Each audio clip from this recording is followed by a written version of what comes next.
With burgeoning numbers in the cities now due to the rural-urban migration, a lot of people are reconsidering moving back to the rural areas because of the unsustainable conditions of the cities.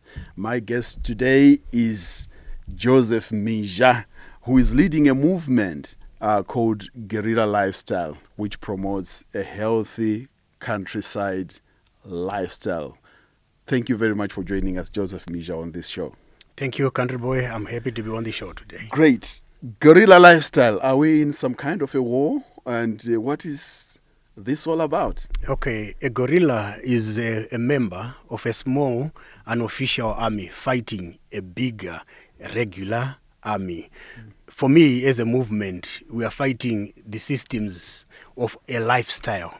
We are not at war with guns, but we are at war with the lifestyle that people are living, be it the way we eat, the way we move on a day-to-day basis, the lack of exercise, a lot of things, the educational system. Those are the things that we are at war with as a small, unofficial, if you were to move by the guerrilla. Mm-hmm. It was the key message of the guerrilla movement. For now, we are promoting country living. That's the greatest thing, where we do our own things, grow our own food, educate ourselves in the way that our life should be. Mm-hmm. But is that sustainable? Because I would imagine a lot of people moved from the rural areas citing a lot of pain in the way they used to produce their food. Now you are advocating for them to go back to the same systems. Is it sustainable? Very, very much sustainable. Mm-hmm. Yes, things have changed a lot, right? There's a lot of mechanizations that people can now employ into enjoying the countryside. But the benefits of staying in the country outweigh anywhere else. It's very much sustainable when we know what we are doing, because apparently nature gives us abundantly, and we only need to employ our minds in working in harmony with nature, and we're going to see it's not so much of a drudgery. It's something that I personally enjoy, working, producing my own food and educating myself. The lifestyle there is economical. It's also very much sustainable. Mm-hmm. Sure. Let's look at the benefits. What are some of the benefits? Or maybe we can start with the downside of being in the city. The downsides of being in the city are innumerable.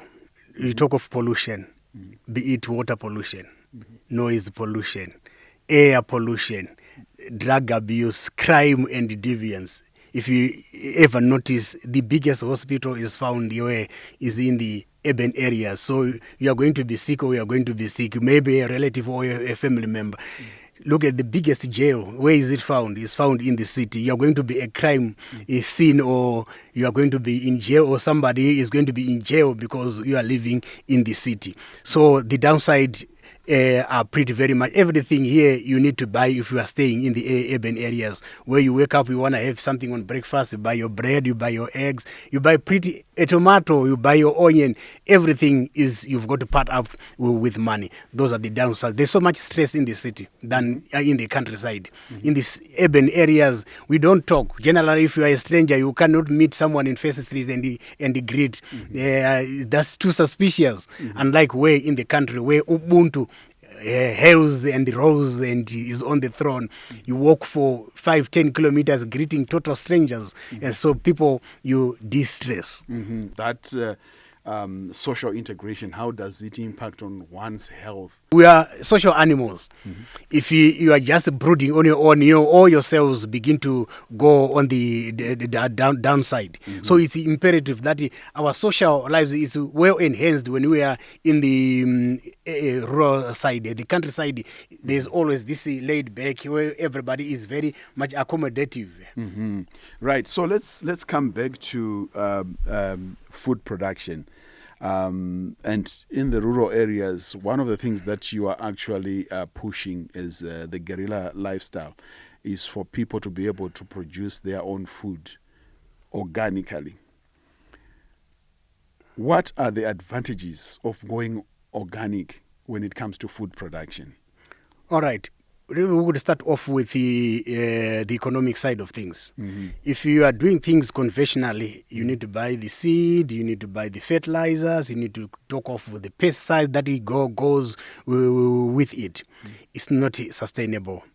Growing food organically, it means we are just using what nature provides, be it crow manure, poultry manure, the mulch that we get, just Mother Nature provides. So it's very much economical. Coming to our health, the chemical residue that is in the plants that are being grown commercially, those are the things that are giving us lifestyle conditions, lifestyle diseases, non-communicable diseases. So to say, you want to talk of cancer, the high blood pressure that we are suffering from, so much residue, chemical residue that is in conventional food. So growing things back to nature, our bodies can easily assimilate, and then it's also very, very cleansing when we work out our things organically. But the viability of it, when you are growing things naturally, they tend to take longer because they assimilate with the natural conditions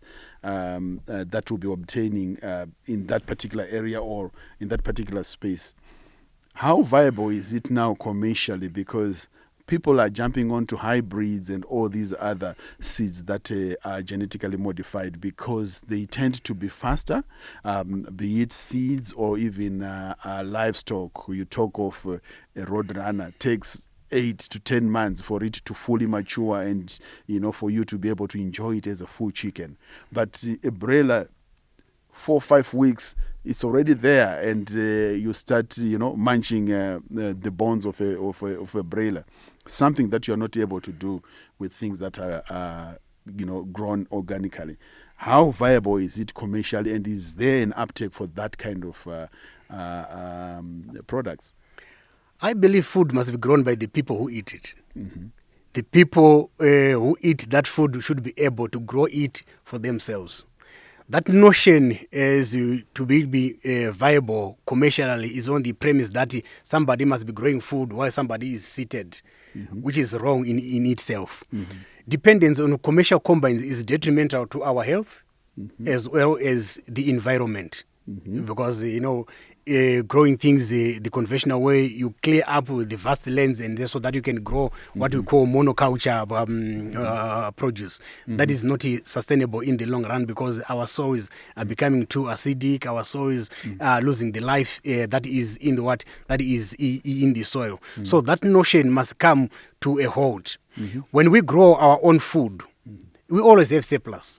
We should be able to sell the surplus that we have. When I've grown the food, I can actually even barter. But because, when you talk of commercial, you want to make money. Somebody must be making money out of someone else. So we need to come to a point where we're saying, we can sustainably grow our own food, and we should be able to have, because with the vast lands that we have, the sunshine, the rains that we have, more so, say in Africa, but also even right here in Zimbabwe, we can sustainably grow our own food and commercially be viable to those who have been entangled in the urban areas. They should be able to buy clean organic food from people who are growing it. But at the end of the day, we want also people to be at least grow their part of their own food as well. So it's viable, it's economically viable, it's commercially viable when we employ the fact that we need to be growing the food ourselves.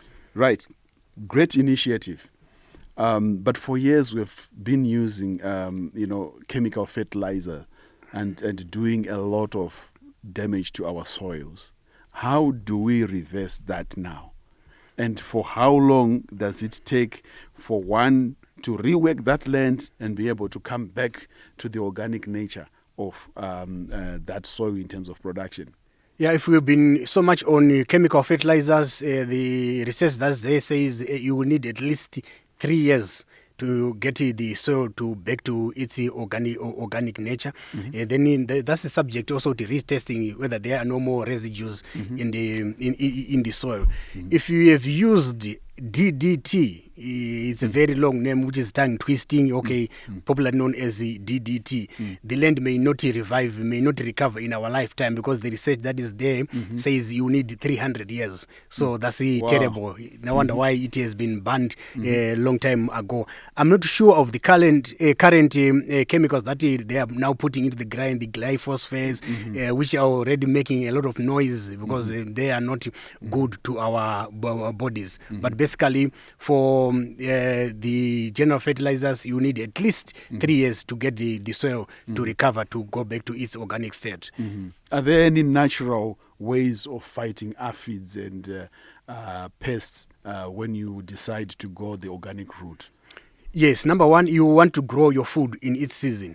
When you grow it in its season, like, okay, say the cabbage families, they are best in winter. You don't struggle much with the aphids. We don't struggle much in pests. You see the number of, when we are now in summer, when we go into summer, Mother Nature just has got a bounty that's thriving on its own without the need of having to resort to chemicals in dealing with the pesticides like aphids. When you grow things organically, you don't just grow one crop per se to say, okay, monoculture, so to say. We do what we call polyculture, right? If you've got just a whole field of cabbages, of course, the aphids will say,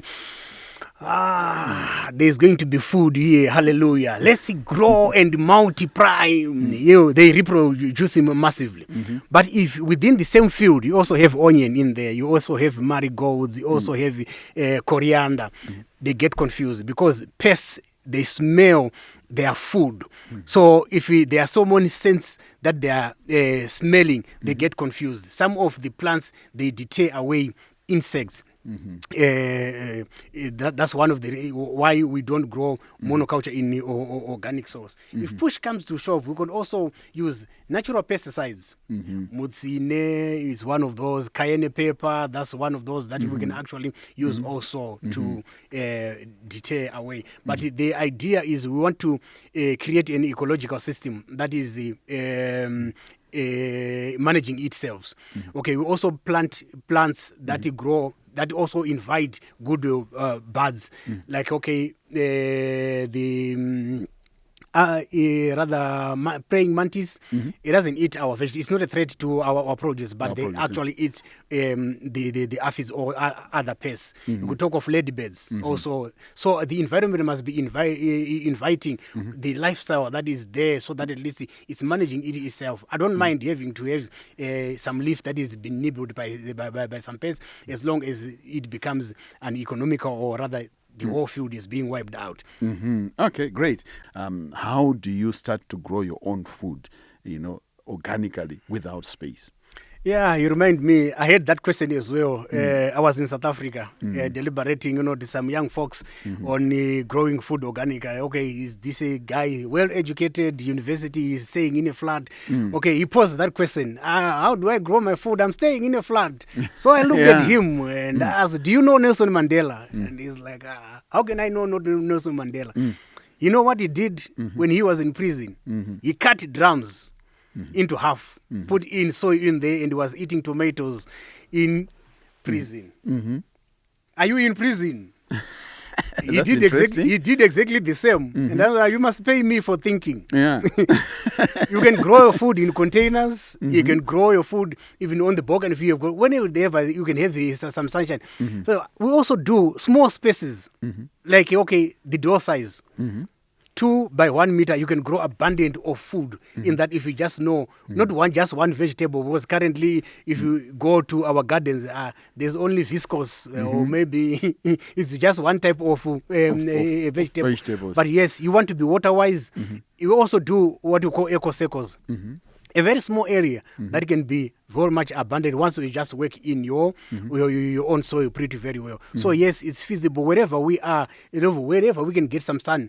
Yes, we can grow our own food. Okay, you spoke about eco circles, door size beds, your container gardens.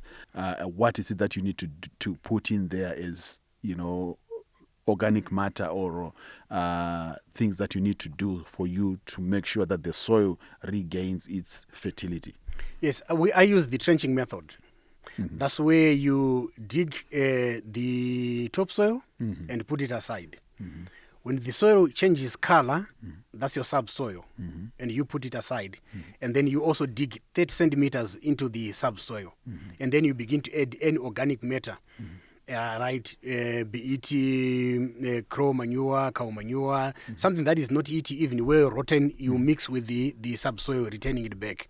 And then if I want to grow my food right away, you then mix with mature manure with the topsoil. There you can guarantee yourself you have done yourself a favor for the next 7 to 9 years. While you are working on that, you need to be adding water, of course, to it, because whatever the material that you have put in has got a sponging effect. So in the long run, and then you mulch your bed, you are not going to be having trouble much of having your land or the bed that you have created dried up so quickly. In eco circles, you actually need only after working your soil, you need just 2 liters of water in the heat of October. 2 liters will irrigate your eco circles per week. So that is really water wise when you have worked on your whether eco circle or the door size bed. Tsunga, rep, cover. We seem to have a limited number of vegetables that we can grow. Do we have that many varieties in Africa where we can actually say, look, throughout the whole year, I'll have different kinds of vegetables? Yeah, globally, there are over 400,000 edible plants. Is that so? If I assess you right now, I may find you are just under 10. Under 3. And that's a puzzle to me. And globally, we are just being subjected to maybe around 200 types of plants that we eat. But I'm talking of 400,000 edible plants. Edible plants. In Africa, we are so much blessed. When summer comes, I thrive myself for the winter garden. They say, I can do all the magic. But when summer comes, there's a lot of bounty that is coming from from the ground. You want to talk here, munyemba that we grow, bupwe, guke, you name them. We just need to explore. There's so much that we can do. And as our seasons change, and also our vegetables are our vegetable are change. But we are just tied up to eating food in the urban side of things. You want to have cabbage in the winter, you also want to have cabbage in the summer. No, it doesn't make sense. So when seasons change, there are foods that are just coming to us abundantly. Let's capitalize on them. When they are out of season, okay, when they are in season, probably if you want to enjoy them off season, you can dry them and preserve them. So yes, there's so much that we can be eating, but we're just so much subjected to say, okay, if I am currently now I must be eating is just maybe potatoes, maybe I should have the Asian rice. Where are we going with that?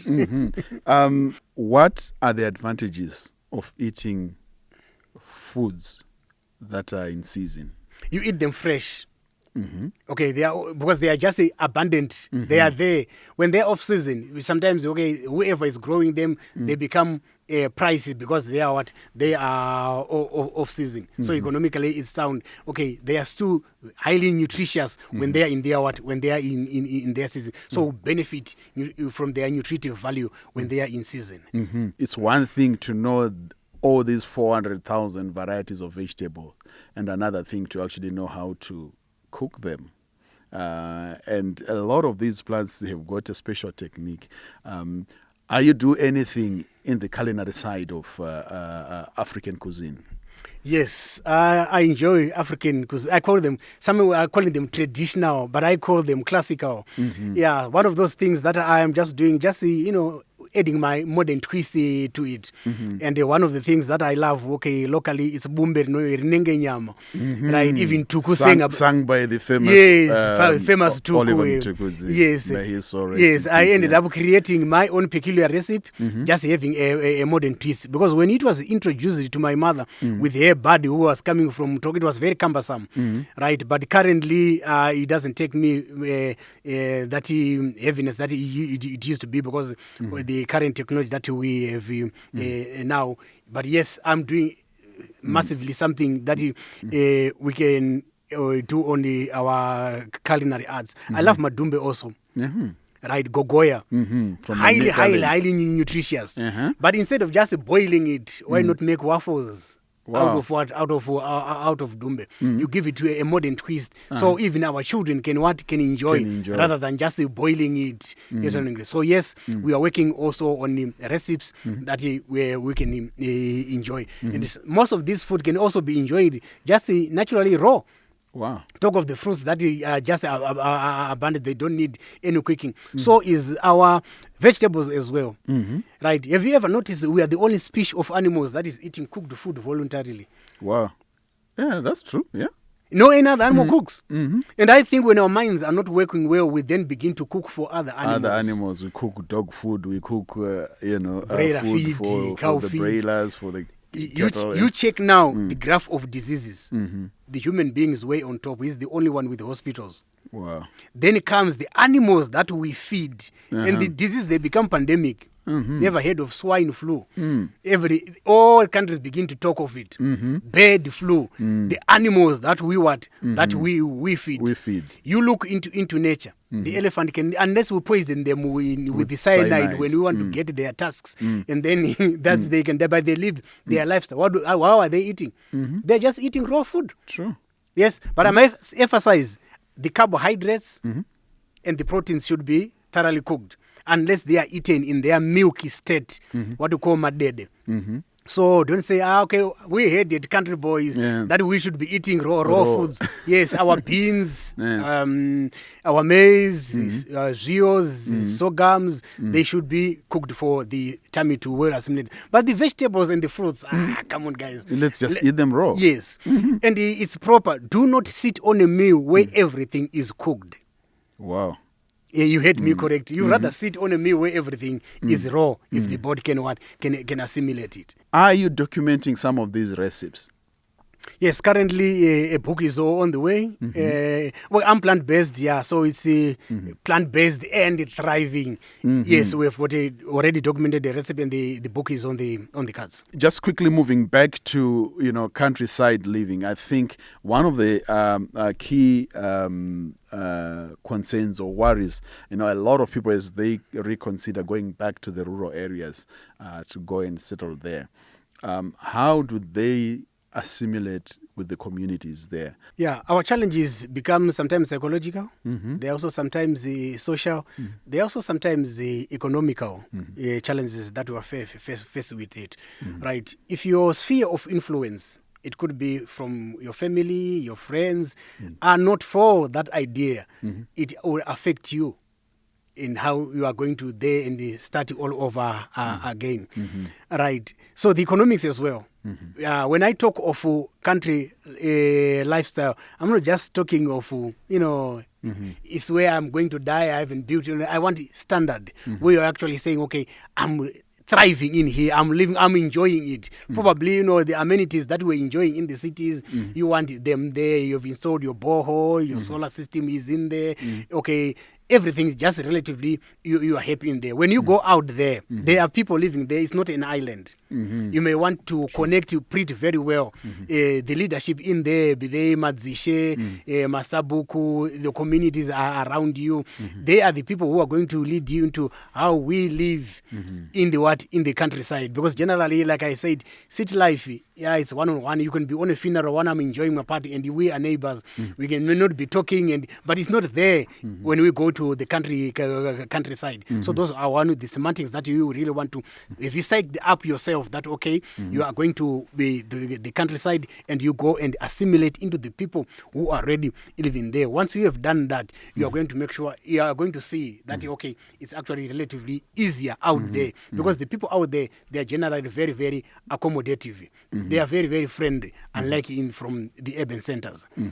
Before we wrap this up, we normally want to glean on the African wisdom, the wealth of wisdom we have always had, for centuries.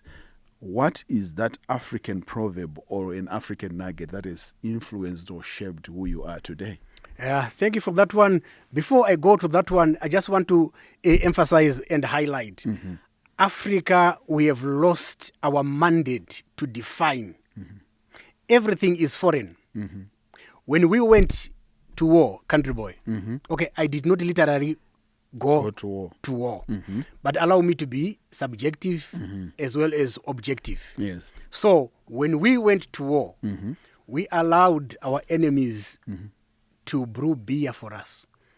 We allowed our enemies to bake bread for us. We allowed our enemies to make sugar for us. We allowed our enemies to educate our children.